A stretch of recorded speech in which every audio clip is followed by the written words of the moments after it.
Assalamu alaikum. So far, अस्सलाम we were वालेकुम। studying. Walaikum assalam. So far, we were studying about global financial institutions and a little bit about introduction and nature, whatever of international politics is. And उसके बाद हमने उसमें ये जो international politics है उसमें हमने फिर कोल्ड वार की बात की और आज जो हमने देखना है दैट इज अबाउट अप्रोचेस जो इंटरनेशनल पॉलिटिक्स में आते हैं। अप्रोचेस तो बहुत सारे आते हैं इंटरनेशनल रिलेशंस में।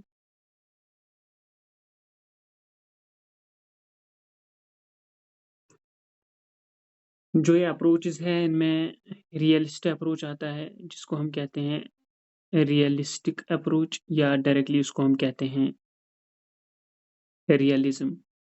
इसी रियलिस्टिक अप्रोच को फिर निकलता है न्यू रियलिज्म या इसको ये जो पुराना रियलिज्म है इसको क्लासिकल रियलिज्म भी कहा जाता है।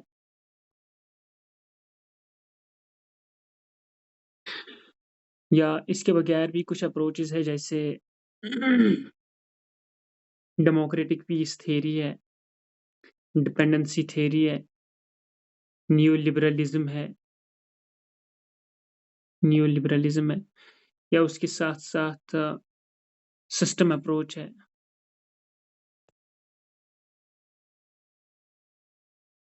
तो ये सारे जो आते हैं अप्रोचेस इंटरनेशनल पॉलिटिक्स में आते हैं, बट राइट देन जो हमने यहाँ पे पढ़ना है, जो अप्रोच हमने यहाँ पे पढ़ना है, दैट इज़ रियलिज़्म और उस रियलिज़्म में हमने पढ़ना है स्ट्रक्चरल रियलिज़्म।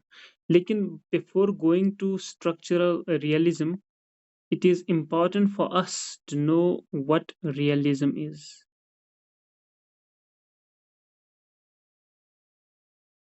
तो स्ट्रक्चरल रियलिज्म से पहले ये पता होनी चाहिए कि रियलिज्म क्या है। जब भी रियलिज्म की बात होती है या क्लासिकल रियलिज्म की बात होती है, तो वहाँ पे इस रियलिज्म के साथ जुड़े लोगों की बात आती है। जैसे रियलिज्म में आता है हेंस जे मॉर्गेंथौ। हेंस जे मॉर्गेंथौ। पास्ट में आता है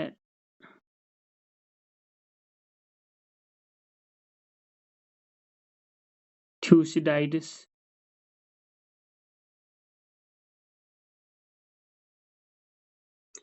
इंडिया से आता है प्लेटो।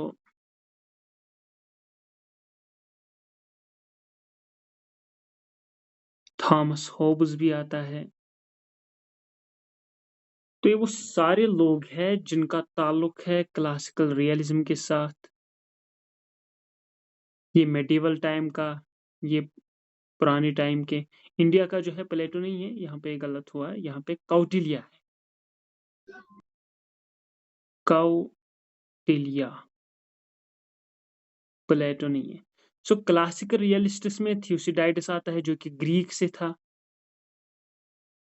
कौटिल्य इंडिया से और हॉब्स जो है मेडिवल थॉट से।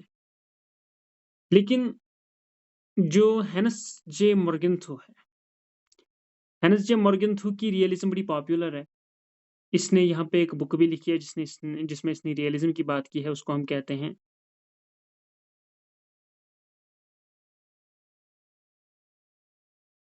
Power among Nations. और इंटरनेशनल पॉलिटिक्स को भी हेनरी मॉर्गेंथौ डिफाइन इसी तरह से करता है, it is all about struggle for power among Nations, struggle for power among Nations. तो क्लासिकल रियलिज्म या रियलिज्म जनरली जो आती है उसका मेन एक्सपोनेंट जो है वो हेनस जे मॉर्गेंथौ है। इसने ये इंपॉर्टेंट बुक लिखी है पावर अमंग नेशंस 1948 में। अब मॉर्गेंथौ ने जब रियलिज्म की बात की तो इसने वहां पे बता दिया जो रियलिज्म है वहां पर ह्यूमन नेचर की बात होती है।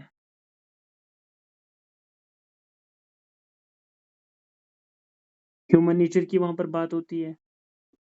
रियलिज्म में ये बात करता है तो कहता है इसमें हर एक कंट्री किसके पीछे है, सिक्योरिटी के पीछे है। ये सिक्योरिटी कब आती है, जब आपके पास क्या होता है, पावर होता है।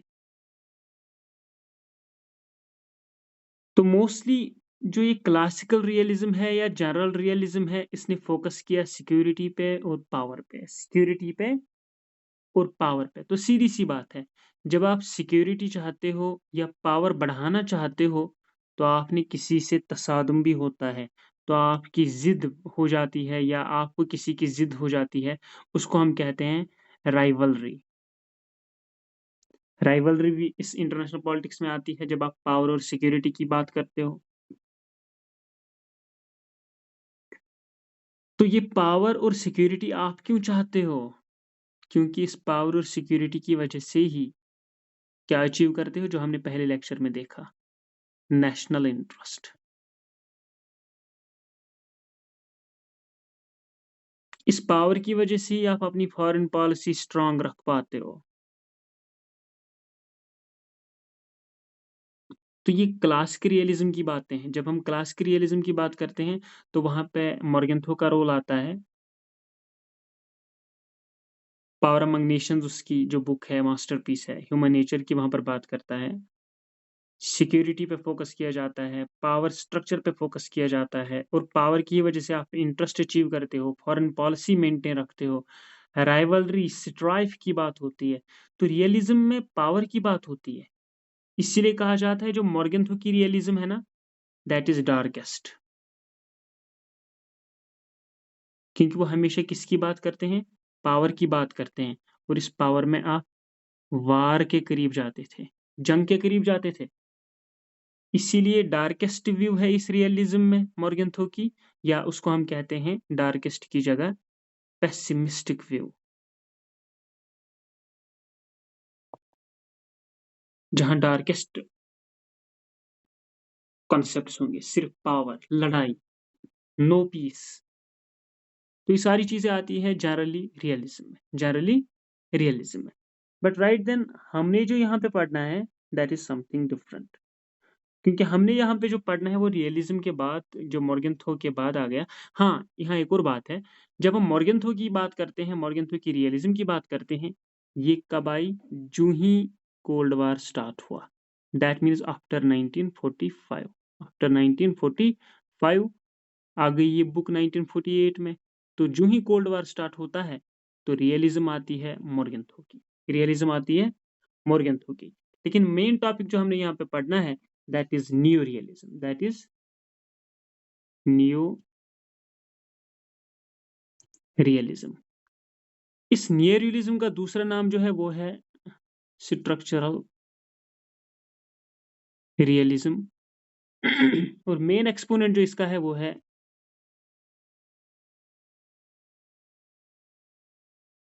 Kenneth Waals.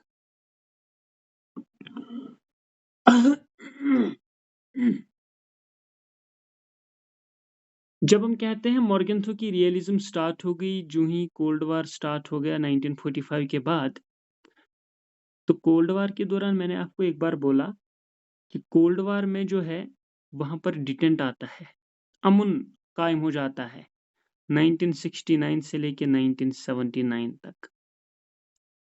और 1979 जो है, 1979 जो है, यहाँ पर केनेथ वाल्स एक बुक देता है जिसको हम कहते हैं theory of international politics, theory of international politics, theory of international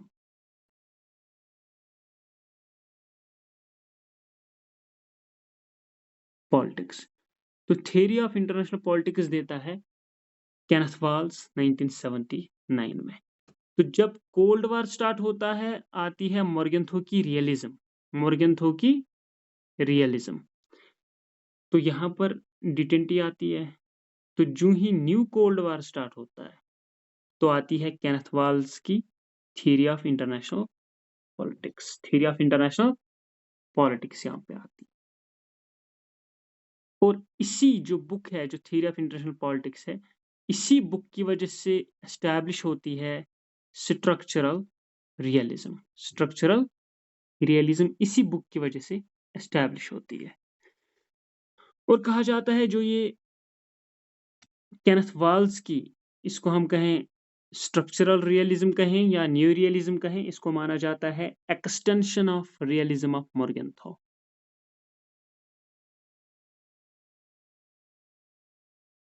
extension of realism. किसकी रियलिज्म? मॉर्गेंथो की रियलिज्म को एक्सटेंशन किया जाता है तो वो बन जाती है न्यू रियलिज्म या स्ट्रक्चरल रियलिज्म केनेथ वाल्स की। और ये जो केनेथ वाल्स न्यू रियलिज्म देता है तो हम इनको कहते हैं न्यू रियलिस्ट्स। न्यू न्यू रियलिस्ट्स यहाँ पर आर्ग्यू करते हैं, ये कहते हैं इंटरनेशनल सिस्टम में लैक ऑफ अथॉरिटी है। क्या है? Lack of. इंटरनेशनल सिस्टम में किस तरह की लैक ऑफ अथॉरिटी है? वो कहते हैं इंटरनेशनल सिस्टम में लैक ऑफ अथॉरिटी है ओवर सॉवरेन स्टेट्स। खुद मुख्तार आज़ाद देश जो है उन पे किसी की भी अथॉरिटी नहीं है, कोई लॉ एंड ऑर्डर नहीं मेंटेन हो रहा है।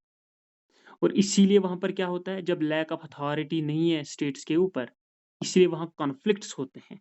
वो कॉन्फ्लिक्ट स्टेट्स के बीच होते हैं तो इसलिए हम उनको कहते हैं inter state conflicts.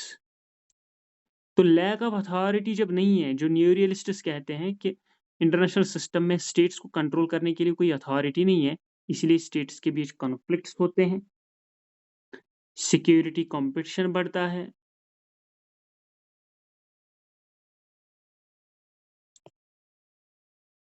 Security competition बढ़ता है।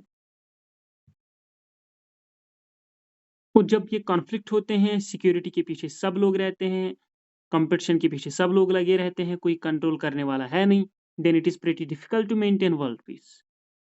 तो जितने भी देश है उनको क्या होती है? Difficulty in achieving piece.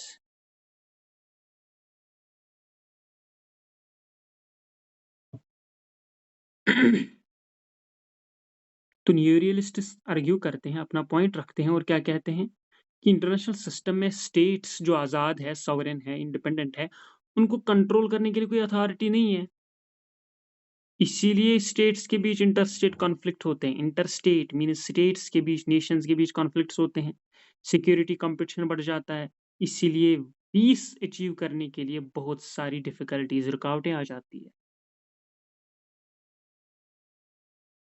इसीलिए ये जो नियो रियलिस्टिक्स है फिर इंटरनेशनल सिस्टम को डिफाइन करते हैं, लेकिन पहले आर्ग्यू करते हैं कि इंटरस्टेट कॉन्फ्लिक्ट, मुल्कों के बीच कॉन्फ्लिक्ट क्यों है, सिक्योरिटी कंपटीशन क्यों है और वर्ल्ड पीस को मेंटेन करना मुश्किल क्यों है? क्योंकि इंटरनेशनल सिस्टम में कंट्रोल करने के लिए स्टेट्स के ऊपर कोई अथॉरिटी नहीं है। तो ये आर्ग्यू करते हैं न्यू रियलिस्टिक्स। उसके बाद इंटरनेशनल सिस्टम या इंटरनेशनल स्ट्रक्चर को डिफाइन करते हैं। जब ये इंटरनेशनल सिस्टम या इंटरनेशनल स्ट्रक्चर को डिफाइन करते हैं तो वहां पर ये अपना पॉइंट रखते हैं और ये कहते हैं जो इंटरनेशनल सिस्टम है एज पर रियलिस्टिक्स, ये कहते हैं इंटरनेशनल सिस्टम जो है it can be defined in terms of three elements. New realistics कहते हैं इंटरनेशनल सिस्टम को आप डिफाइन कर सकते हैं in terms of three elements. Three element से आप इंटरनेशनल सिस्टम को डिफाइन कर सकते हैं। Number one,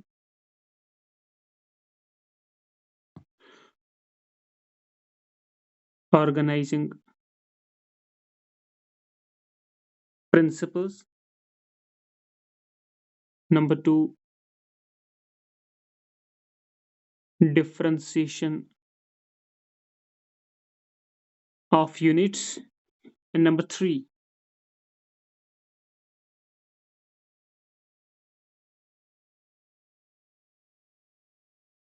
distribution of capabilities।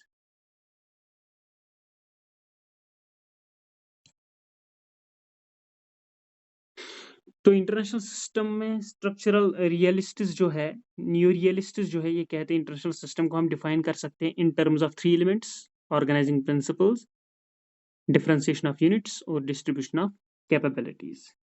या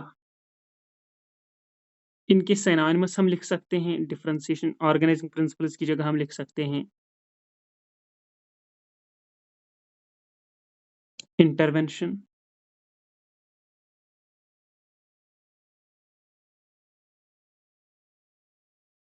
इंटरडिपेंडेंस, ORR,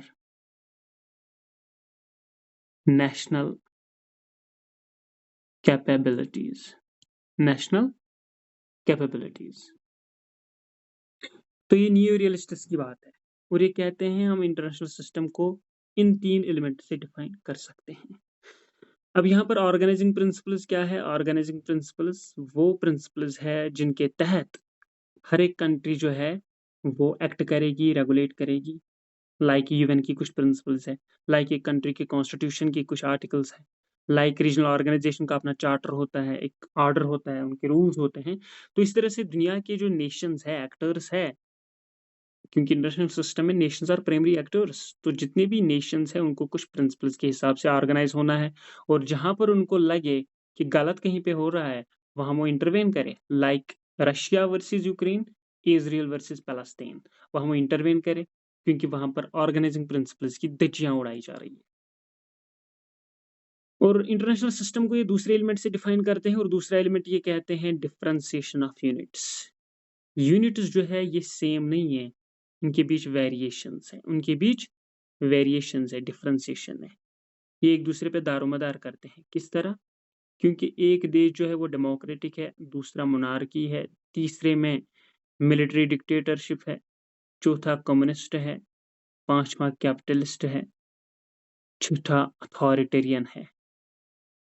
तो authoritarian, democratic, monarchy, military dictatorship, communistic, capitalist, ये आपस में एक दूसरे पे दारोमदार रखते हैं।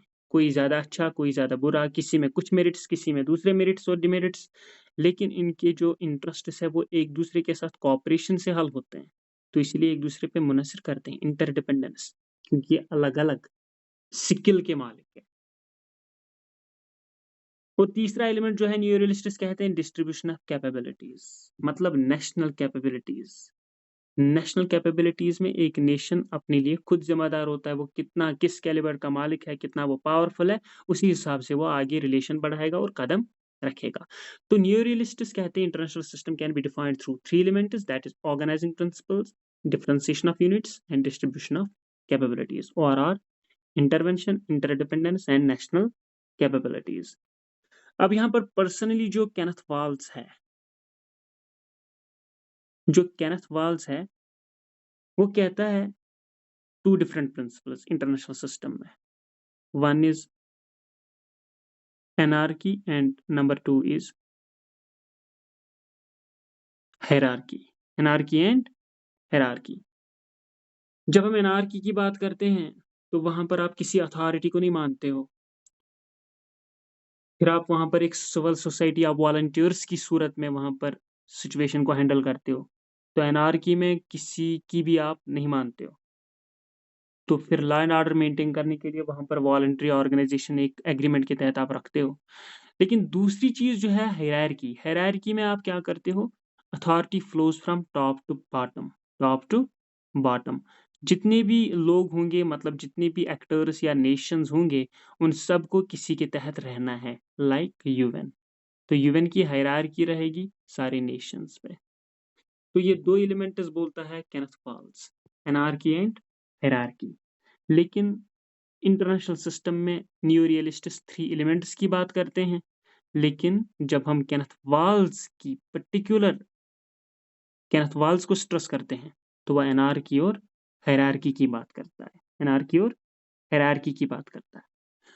उसके बाद केनेथ वाल्स जो है वो आगे बढ़ता है और केनेथ वाल्स कहता है पावर।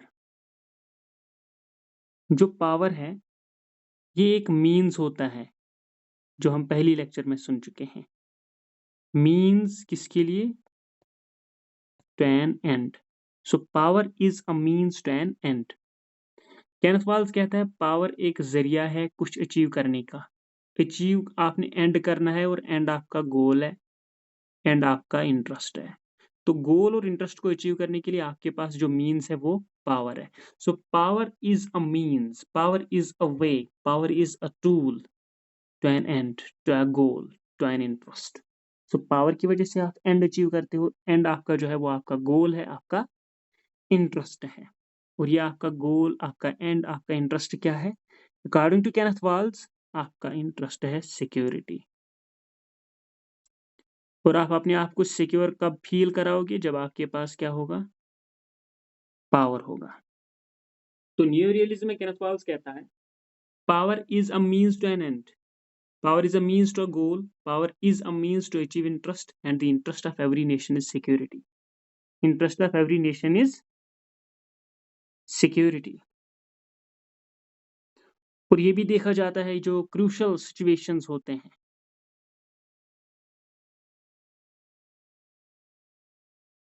उन क्रूशल सिचुएशंस में आप क्या करते हो? क्रूशल सिचुएशंस में ज़्यादा स्टेटस पावर बढ़ाना नहीं चाहती है, वो ज़्यादा अपना डिफेंस स्ट्रॉन्ग करना चाहती है, तो उसके लिए चाहिए आपको सिक्योरिटी। सो केनेथ वाल्स कहता है, power is a means to achieve an end, और आपका जो एंड है, गोल है, वो है सिक्योरिटी। और जब हालात खराब होते हैं तब आप पावर बढ़ाना नहीं चाहते, बल्कि सिक्योरिटी को ही मेंटेन करना चाहते हो, सिक्योरिटी को ही मेंटेन करना चाहते हो। तो इस तरह से हम यहाँ पर कह सकते हैं, जो केनेथ वाल्स है, केनेथ वाल्स कौन है? He is one of the neo realist. तो एज पर केनेथ वाल्स या एज पर नियो रियलिस्ट्स, स्टेटस जो है, स्टेटस शुड बी सिक्योरिटी मैक्सिमाइजर्स। तो एज पर नियो रियलिस्ट्स या एज पर केनेथ वाल्स, जो स्टेटस होनी चाहिए, स्टेटस शुड बी सिक्योरिटी मैक्सिमाइजर्स।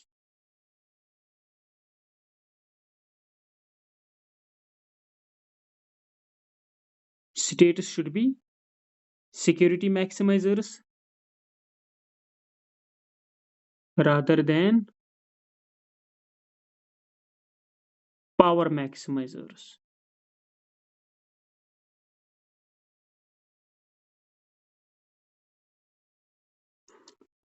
तो ये जो नियो रियलिस्टिक्स है या केनेथ वाल्स है, ये कहते हैं, power is a means to achieve an end and your end is always security. और क्रूशल जंक्शंस में भी आपको चाहिए पावर नहीं बढ़ाना है, सिक्योरिटी मेंटेन करनी है। इसलिए यहाँ पर ये कहते हैं, in other words, as per neo realistics, states should be security maximizers. मतलब स्टेट्स को ज्यादा ध्यान देना पड़ेगा सिक्योरिटी पे रादर देन पावर बढ़ाने पे। जितनी आपके पास सिक्योरिटी है उनको ही स्ट्रांग रखो, पावर को बढ़ाने की जरूरत नहीं है। तो यहाँ पर जब ये बात रखते हैं कि state should B this security maximiser other than power maximiser, तो वहाँ पर एक बात सामने आती है, वो यह आती है, जो न्यू रियलिज्म है इसकी दो ब्रांचेस हो जाती है। न्यू रियलिज्म की दो ब्रांचेस हो जाती है। एक ब्रांच होती है, उसको हम कहते हैं ऑफेंसिव रियलिज्म। क्या कहते हैं? Offensive realism. और दूसरी ब्रांच जो न्यू रियलिज्म की निकलती है, उसको हम कहते हैं defensive realism. Offensive realism and defensive realism. अभी देखो यहाँ वाल्स या न्यू रियलिस्ट्स क्या कहते हैं? States should be security maximizers rather than power maximizers. इसी तरह यहाँ पर क्या है? जो डिफेंसिव रियलिस्ट्स है वो कहते हैं states should be security maximizers. States should be security maximizers. Defensive realists क्या कहते हैं? States should go for security. So states should be security maximizers. क्यों? So that to survive against any threat, to survive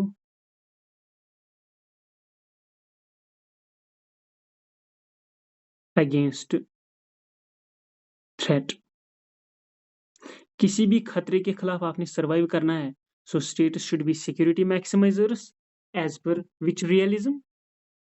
defensive realism. तो defensive में security आती है, states should be security maximizers to survive against any threat.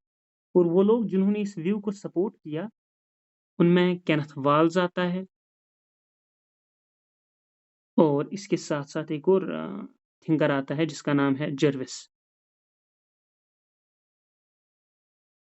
ये दोनों आते हैं defensive realism में, जहां पर ये कहते हैं सिक्योरिटी जरूरी है, सिक्योरिटी जरूरी। अब दूसरी ब्रांच जो न्यू रियलिज्म की है वो है ऑफेंसिव रियलिज्म। अगर डिफेंसिव वाले कहते थे state should be security maximizer, तो ऑफेंसिव वाले कहते हैं स्टेट शुड बी, शाबाश, state should be power maximizers, state should be power maximizers. States को पावर बढ़ाना चाहिए, स्टेट्स को पावर बढ़ाना चाहिए जितना हो सके फॉर सर्वाइवल। तो वो जो कहते हैं कि पावर बढ़ाना चाहिए वो आते हैं ऑफेंसिव रियलिस्ट्स, और वो जो कहते हैं सिक्योरिटी मेंटेन करनी है, सिक्योरिटी बढ़ानी है, वो आते हैं डिफेंसिव रियलिस्ट्स। तो डिफेंसिव में आता है वाल्स और जर्विस। इसी तरह ऑफेंसिव में जो आता है वहां पर आता है मर्शिमर एंड गिल्पिन।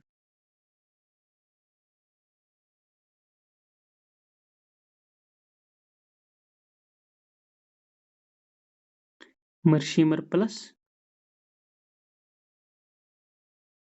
गिल्पिन, ये आते हैं ऑफेंसिव रियलिज्म में, क्योंकि ये किस में बिलीव करते हैं, जिंदा रहने के लिए आपने पावर बढ़ाना है, और ये कहते हैं जितना आपके पास है उसी से आप अपना डिफेंस करो, आप अपना डिफेंस करो। तो इस तरह से जो केनेथ वाल्स की जो न्यू रियलिज्म आती है, जिसको हम स्ट्रक्चरल रियलिज्म भी कहते हैं, ये न्यू रियलिस्ट थ्योरी कब आती है, शबाश, जो ही न्यू कोल्ड वार स्टार्ट होता है 1979, 1979। तो वहां से न्यू रियलिस्ट थ्योरी स्टार्ट हो जाती है केनेथ वाल्स की, और इसी दौरान न्यू कोल्ड वार स्टार्ट होता है। तो न्यू रियलिज्म वजूद में आती है 1979 के दौरान, जब न्यू कोल्ड वार स्टार्ट होता है। और इसके मेन फीचर्स क्या है, वो एलिमेंट्स क्या है, एनार्की, हायरार्की। अब ये सिक्योरिटी मैक्सिमाइजर्स की बात है तो सिक्योरिटी भी इसका एलिमेंट है, इसका फीचर है। और ये सिक्योरिटी किस लिए आपको चाहिए, सर्वाइवल के लिए सिक्योरिटी आपको चाहिए। तो केनेथ वाल्स की न्यू रियलिज्म के अपोजिट में जो था ना रियलिज्म, मॉर्गेंथो का, वहां पर वो इंपॉर्टेंस किसको देता था, वो इंपॉर्टेंस देता था ह्यूमन नेचर को। वो कहता था ह्यूमन नेचर इंटरेस्ट चाहता है, वार चाहता है, पावर चाहता है। तो रियलिज्म जो मॉर्गेंथो की थी वहाँ ह्यूमन नेचर इम्पॉर्टेंट एलिमेंट था, लेकिन ह्यूमन नेचर यहाँ पर इम्पॉर्टेंट एलिमेंट नहीं है। तो यहाँ पर अगर एलिमेंट इम्पॉर्टेंट है तो वो एनार्की है, हायरार्की है, सिक्योरिटी है और सर्वाइवल है, और सर्वाइवल है।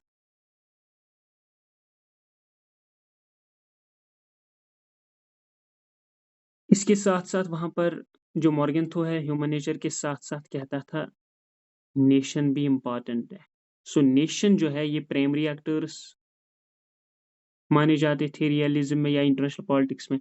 तो नेशंस और ह्यूमन नेचर को वो बड़ी इंपॉर्टेंस देता था, लेकिन न्यू रियलिज्म जो स्ट्रक्चरल रियलिज्म है केनेथ वाल्स की, यहाँ पर इन दो को वैल्यू नहीं है। यहाँ पर अगर वैल्यू है एनार्की को है, हायरार्की को है, सिक्योरिटी को है और सर्वाइवल को है।